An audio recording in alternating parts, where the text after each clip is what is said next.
Hello everyone and welcome to the second part of Morphy. We will continue looking at a few important games, known games or positions from his games. Basically, getting to see a little bit chess about 160 years ago, and pretty much why I think without any doubt at that time in 1850, 1855 to let's say 60, 65, Morphy was the best player in the world. Okay, continuing in his European tour, and this time playing against Hampton in London 1858.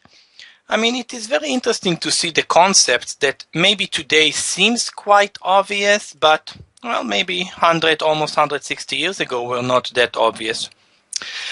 So, the Evans Gambit, I mean, okay, pretty much at that time, if you need to play something, it has to be some pawn sacrifice, whether it is Evans Gambit or King's Gambit, you name it. Alright, this is all known position. D6 is another move. But let's go with this one. And after knight G7, black is considered to be totally okay in this position. Okay, it's a theoretical position played by decent players.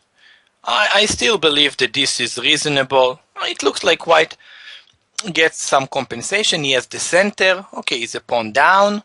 Black is lacking development. All this is very natural. And here, just one move seems to be already giving white really enough counterplay. And immediately after it, more than enough. The logical move for black to play here, in my view, would be bishop to g4. I mean, okay, black would be very happy if white plays d5, since it blocks this important diagonal. So by any way that we want to look at that, I think bishop g4 is very logical. Knight f6 was played. And Morphy reaction here, I would say, is just perfect. And this is a great way how he's handling this. His opponent king is in the center, so very naturally pushing the pawn.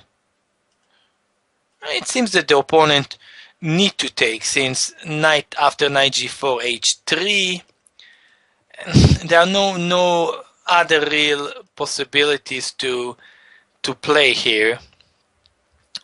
So take. And here is the big move for white. Again, today maybe it will seem natural. Actually, we know this position, we know those ideas because, well, they were played by Morphy 160 years ago pretty much. But exchanging queens is nothing for white.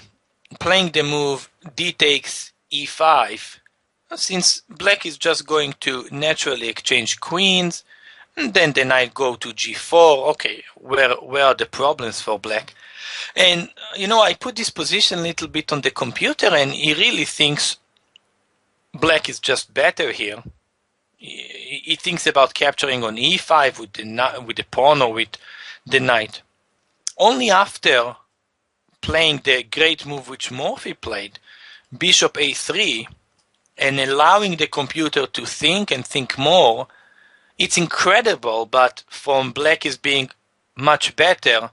Okay, suddenly it is unclear, white has a lot of play. This is absolutely amazing. You know, 2015 with computer, I'm using Houdini 3 here. I'm sorry, not very updated with, on at least the computer I'm doing it with all the Stockfish or Houdini 4 Pro. I mean, this is Houdini 3 Pro still. Impressive enough that Morphy could have seen and understand and feel maybe better than the computer. Okay, some capture on d4 is needed, with computer saying about equal, you know, no point to get